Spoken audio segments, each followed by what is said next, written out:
Alright. What's good, YouTube? It's your boy Don, aka Wooski, coming back to y'all with another banger. You feel me? I ain't gonna lie, we coming back with a hey bye bye. Hey bye bye. Looking at alright, come on, G. I ain't gonna lie, we ain't even finna waste no time for it today. We finna get right up into it. So today we got spoiled teen instantly regrets killing his friends. Don't know what it's about, but hope well, obviously it's about that, but this shit probably finna get crazy, my boy. We ain't finna waste no time, boy. Lay y'all boys, let's get into it. Let's go. They probably finna give us an ad. Bang. Ready to I'm unlock nice the with it. next I ain't level of paying for your YouTube career? Premium. Bitch, I'm At broke right FIU now. It's Chapman, we alright. give you the But we ain't gonna be blueprint with broke over forever. 25 MBA and specialized I master don't know. programs designed to You know, like usually I skip the ads. Deep You are water. about It's to see Friday. Johnny's Hilton find out that her son, 17-year-old Connor Hmm. Hilton, just shot his two best friends in the head. I'm going to talk to you something that's going to be very hard to talk about. Okay. And I have your son in the back seat of the patrol car because he's indicated to us that he took two people's lives today in your house. Yeah. But the details of this tragedy only get wilder. While Connor unloaded his weapon on two of his friends, a third friend heard everything after locking himself in the bathroom about 5 feet away. Hello, who's in here? Open the door. Let me see your hands. It's just me. How many crutches? After making sure the surviving friend wasn't hiding any weapons, the officers escorted him outside to take his statement. As we literally 10, not even 2 minutes of being in the house, we come in, he's on the couch or something, he stands up, I walk right to the bathroom, I have to pee, and then I heard two loud gunshots, and everybody was quiet, and I felt like I could hear laughing, but I think it was just them breathing, and Connor was like, what have I done, what have I done, and started crying, and I don't know where y'all found him, but I thought he was gonna shoot through the door or something, and Connor was like, what have I done, what have I done? Perhaps the most intriguing part of this case is that the shooter, Connor Hilton, had no motive and no history of violence whatsoever. Even when the officers first arrived on the scene, Connor was waiting outside for them and seemed mortified by his own actions. What happened? I screwed up so bad. Somebody hurt? Hurt. People. Two teenage males. Okay. Okay. I think they're deceased. I'm just gonna detain you, okay? There you go. Wait. Where's the gun at, bud? I really have no clue. Right? I need to be put in the mental hospital. Dear God. I'm going now. As Connor waited at the cruiser by himself, it was obvious that he felt The situation not funny, bro, but he already knew it just wasn't no hope for him, my nigga. You're a rap, buddy. remorseful. But as soon as the officer got into the car with him, his tone suddenly changed. Where am I being transported to? Friendly. I know this isn't a time to bringing this up, but are you having a good Christmas, officer? After just a few minutes, he started to talk about the shooting, only to claim that he opened fire out of self-defense. We got into an argument. Ethan tried, he tried to come at me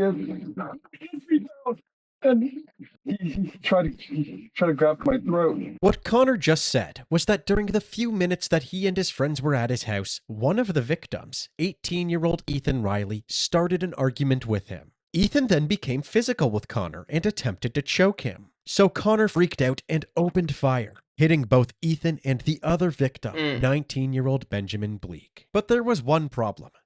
This story didn't align with the evidence Shit at don't all. make sense. Not only were there no signs of a struggle, but the witness who called 911 didn't see or hear any arguments break out. This seemed like a desperate attempt from Connor to justify his actions. When Connor arrived at the police station, one of the detectives was already there ready to swab Connor's hands for evidence.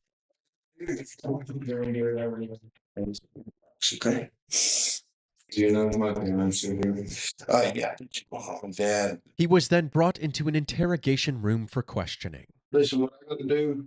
Just read me my Miranda rights. I have the right to accept them. Well, yeah, I'm gonna read them, man. As they got into the questions, Connor began panicking, so they did their best to calm him down.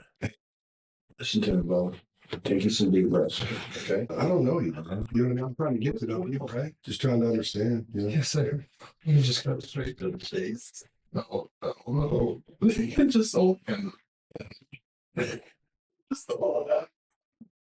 Idiot self had this stupid finger on his trigger. For some reason, it seemed that Connor had forgotten the story that he gave in the back of the cruiser. Trying to come out here.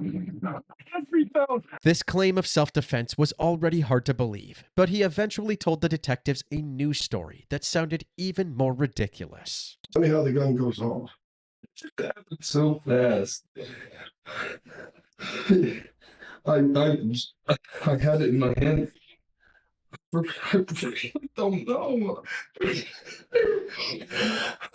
I was just standing next to Ethan.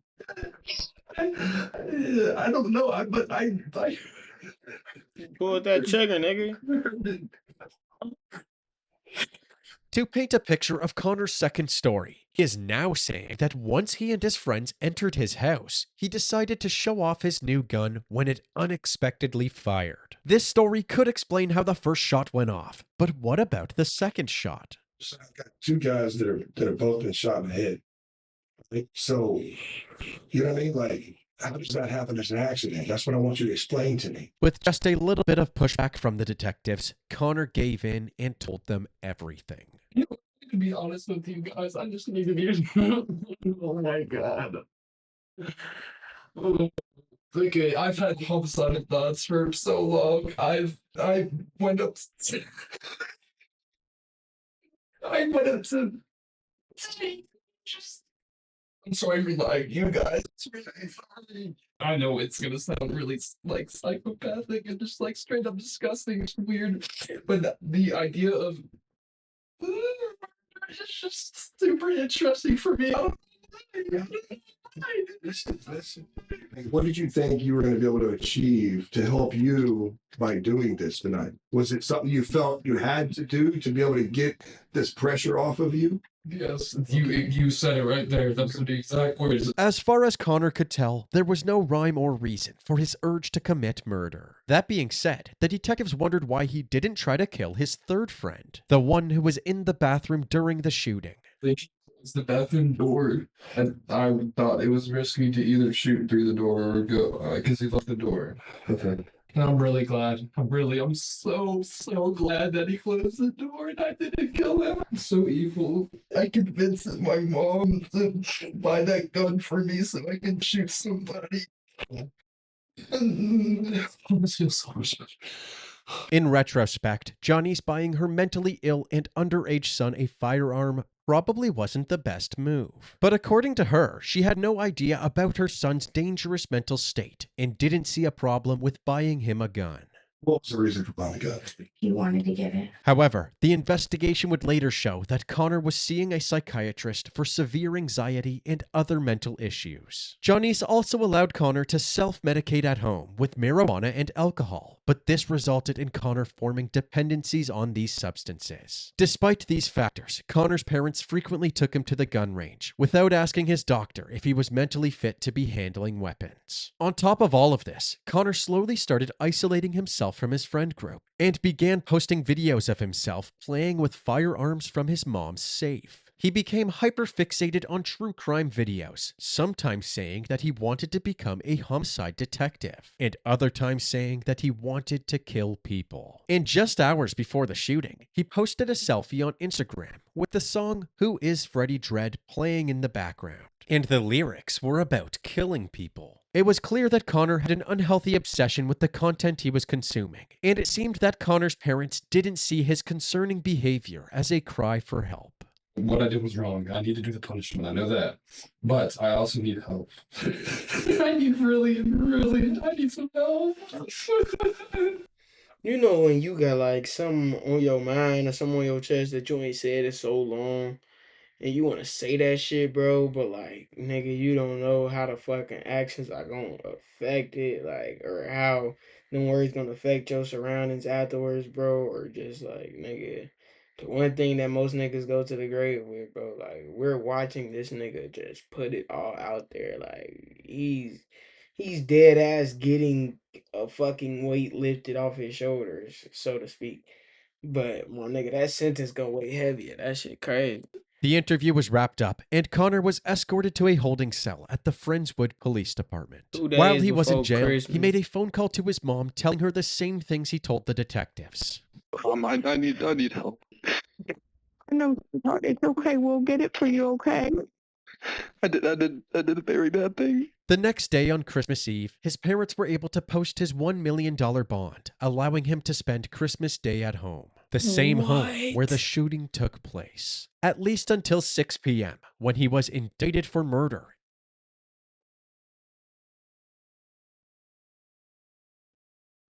Nigga, what? Am I tripping? Did they just say his shit was $1 million? And they paid a fucking quarter of a meal to get this nigga out for 1 day? Am I tripping? Cell at the Friendswood Police Department. While he was in jail, he made a phone call to his mom telling her the same things he told the detectives. Mom, I need help. No, sweetheart, it's okay. We'll get it for you, okay? I did a very bad thing. The next day on Christmas Eve, his parents were able to post his $1 million bond, allowing him to spend Christmas Day at home. The same home. This nigga had $1 million bond, G. And his people paid $250,000 to get this nigga out of jail, or 100,000. Cause it's 10%. I think. Yeah, it's 10%. Bro, they just paid 100,000 to get this nigga out for a day. How much fucking money do they have? And then it was in the same fucking house that he just murdered 2 niggas in. What the fuck? Am I tripping, yo? That shit is wild. Then they didn't even blur out the license plate. What the fuck? Where the shooting took place. At least until 6 p.m., when he was indicted for murder and the police were back at his doorstep to arrest him. 639. Somebody spotlight these windows. With their guns drawn, Friendswood police swarm the home of a 17-year-old, now murder suspect. Still no movement from inside the home. The officer gets back on the bullhorn. We have a warrant. Open the door. Johnny, Hey, is he here? Where's he at? Where's he at? Hey, show me the man. Turn around. Face away from me. You're under arrest for murder, okay, bud?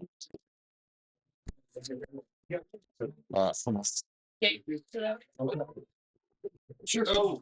No, go. Let's go. No, hey, love you, Connor. Connor, we're working on it. Okay? Be strong. Connor was escorted to the back of a police cruiser yet again and sent back to jail. The next day, he pled not guilty to his charges. Another $1 million bond was set, this time with strict conditions, including 24-hour house arrest, a GPS monitor, surrendering his passport, no social media. There's great pride in doing projects. Fuck that. I know it's an ad going, G. But, bro, how the fuck do you plead not guilty to them charges, G? You murdered 2 niggas in your own crib, admitted it. And then, nigga, yo, people posted, bro, what? You posted another $1 million bond bail, nigga. They finna pay that other 100K to fucking get you out of there, nigga. What fucking money do y'all have, bro? I need whatever fucking job they got. 100K for this nigga's bail, and they paid it twice. So I was right the first time. 100, bro. What? 200,000, nigga. A fifth of $1 million, bro. 2 days back to back? What the fuck? Yourself. All right, we back. Media access and no contact with the victims' families. Are you Connor's parents? No, ma'am. Are you family members? We are. Any comment about these new charges? No. I don't know anything about any new charges. He was charged with murder. Okay, yeah. Any comment on that? That's not me. No comment. No, ma'am. What about his $1 million bond? Do family members plan to bail him out this Have time? no information on that, ma'am. Once again, his family posted his bond within days, and he remained at home with his mom. 200 fucking bands, bro. 200 fucking bands after murdering his 2 best friends, G.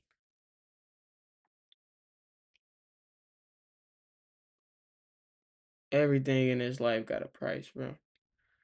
That is fucking crazy. While awaiting his trial. I've met with him on multiple occasions, and he comes across as a very remorseful, we'll say, very, very remorseful young man who is just kind of one of your typical 17-year-old high school students.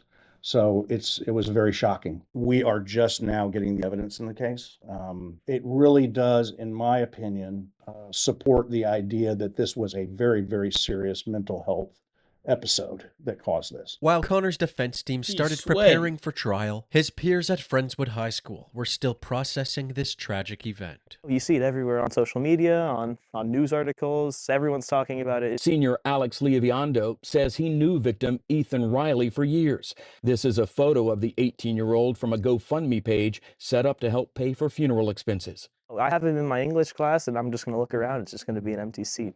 I don't think I'm ready for that. Friendswood police say Riley was fatally shot last Saturday by 17-year-old Connor Hilton at his family's home here on LaSalle Street. It's very tragic. On August 25th, 2025, a hearing was held to decide whether or not the defense could introduce a certain witness during the trial, Dr. Doug Bremner. Dr. Bremner is a professor of psychiatry and radiology at Emory University School of Medicine. His professional opinion was that at the time of the murder, Connor was in a state of psychosis due to his acne treatment. This opinion was based on a study Dr. Bremner conducted in 2005, which concluded that the chemical in Connor's acne treatment had major effects on the human brain. There's on the left before treatment, and then after 3 weeks of treatment, you can see there's a visible decrease in function in the upper part of the brain. Why is that important? What you can talk about? Because we know that part of the brain is involved in depression and also impulsivity. Even right on the packaging, it mentions a possibility of psychosis and violent behavior. Apparently, Connor had used this treatment in the past, long before the shooting, but had to stop because it was affecting him emotionally. However, in January of 2023, 1 year before the shooting, That's crazy, bro. Like, they tell us we gotta watch what we put in our bodies and use on ourselves, bro, but that takes it to a whole new level, bro. This nigga's acne treatment is causing him to have violent thoughts and homicidal thoughts and fucking, like, what? That's why they tell you don't use, like, toothpaste with fluoride, like, or eat pork, like, you feel me? Sometimes you be moving like a bot and you don't even know why. It's because the shit we put in our bodies, bro. he started using it again. The defense claimed that this was the start of his concerning behavior, and over time, the homicidal thoughts slowly set in. Connor's history with his acne treatment, along with the fact that the prosecution couldn't pinpoint a motive, led Bremner to believe that Connor was experiencing a psychotic episode at the time of the shooting. However, the prosecution began questioning Dr. Bremner, and it became clear that his opinion was based on generalities and possibilities, not Connor's personal experience. Said he was psychotic because he was taking the Accutane. I need you to draw a line and explain to me how Connor Hilton taking the Accutane made him insane at the time of the offense. But we know that Accutane can cause psychosis. In Connor Hilton. And that's what happened with him. Have you ever performed a brain scan of Connor Hilton? No. To discredit Dr. Bremner's opinion even further, they pointed to a more recent study from November of 2023 that said Connor's acne treatment does not cause an increased risk of psychosis. They believed that Connor's state of mind was crystal clear based on his general wherewithal when the authorities arrived at the scene, and his ability to tell right from wrong. Going to hell. So evil. It was up to the judge to decide what Dr. Bremner's role would be in Connor's trial. It was determined.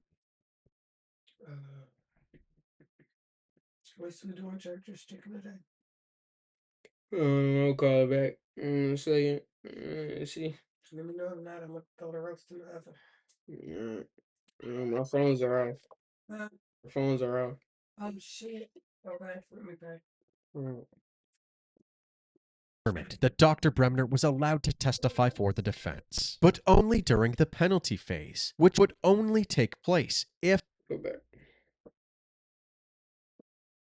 would be in Connor's trial. It was determined that Dr. Bremner was allowed to testify for the defense, but only during the penalty phase, which would only take place if Connor is found guilty. Basically, the judge has ruled that it's not admissible to determine whether or not Connor is guilty, but it should be admissible in terms of mitigation. Mitigation meaning trying to lower the punishment that the jury gives him potentially if he's found guilty in the case. While we respectfully disagree with the judge, she gave us a good hearing. She listened to the evidence and she formed her opinion. We respect that. Connor's trial was just weeks away at this point, and without an expert witness to support their claims, there was a high chance that he would be found guilty and potentially spend the rest of his life in prison. So just days later, Connor decided to take a plea deal. How do you plead to each of these charges? Guilty.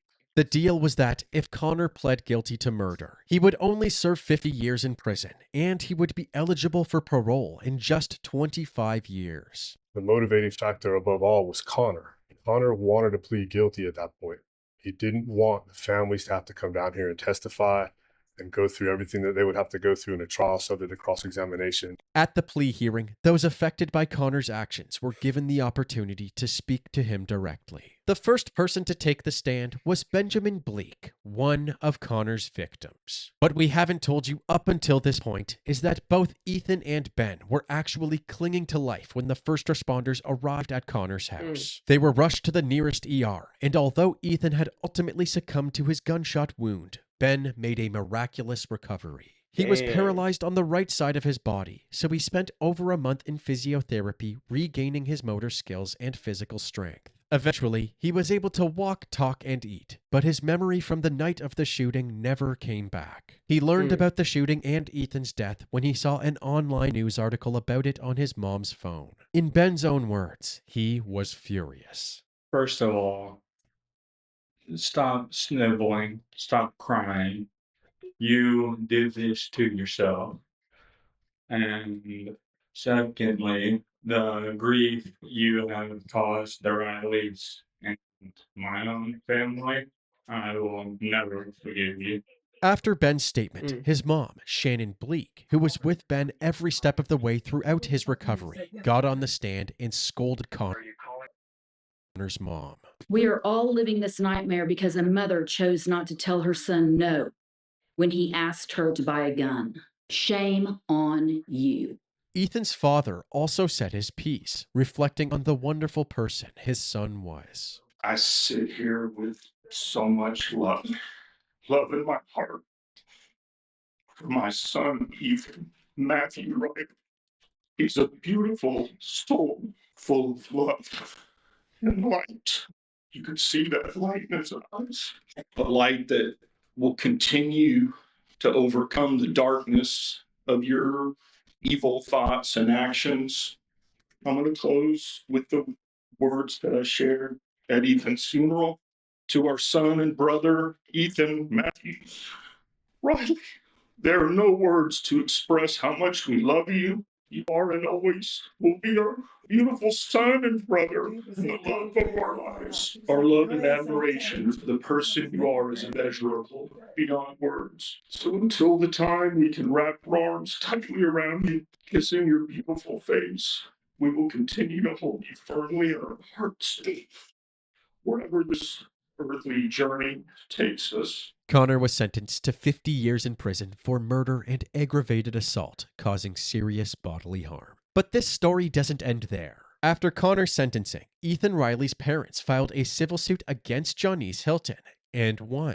A jury determined that Johnese was negligent for buying Connor marijuana, hosting gatherings where alcohol was present for Connor and his friends, and purchasing a handgun for him, failing to recognize that he posed a potential danger to others. Although Johnese explicitly told the detectives that she had bought the handgun for Connor during her interview. What was the reason for buying the gun? He wanted to get it. She changed her story completely during her civil suit. Ew. Apparently, when she watched that part of her interview, she had no memory of it, and she claimed that she had actually bought the gun for herself, not for Connor. However, text messages exchanged between Connor and Johnese showed that Connor had told her to buy the specific gun he wanted. Ultimately, Ethan Riley's parents were awarded $60 million, but it is uncertain Still how not much of enough. that money the Rileys will be able to collect from Janice. Shortly after this decision, Janice Hilton sold her house and moved out of Friendswood. As for Connor, he currently resides at the George Beto unit in Tennessee Colony, Texas, and will be eligible for parole in the year 2050. Mm.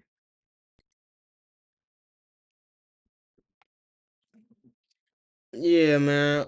So what's y'all thoughts on this case, man? I ain't gonna lie, it's a very good question, bro. I'm not gonna lie. Do y'all feel like the family got justice, or do you feel like something more should have been done about it? He did end up getting 50 years. I think 25. After 25, he can get probation, shit like that. Nigga, his people got bread, bro. 100,000 after days back to back. That shit is crazy, nigga. 100,000 twice. Within a span of a week, nigga. You know how much fucking money that is? That shit is crazy to me, bro. I'm not gonna lie. But how y'all feel about this, bro? What's y'all thoughts on this case? Y'all fuck with this video? Y'all think justice was served, or y'all feel like something differently should have been done? Or something should have been done differently. But I'm not gonna lie, bro. I hope y'all enjoyed this video, man. Tell your mama, tell your sister, tell your brother, tell your cousin, tell your auntie, tell your uncle, nigga. I don't give a fuck on phone them, but I honestly hope y'all enjoy, man. And shit, it's been dying, bro. This shit was crazy. I ain't gonna lie. Let me know what y'all want to watch next down in the comments, and shit, I'll react to it, bro. But other than that, man, hope y'all boys enjoy it. I love y'all boys. We go. Peace.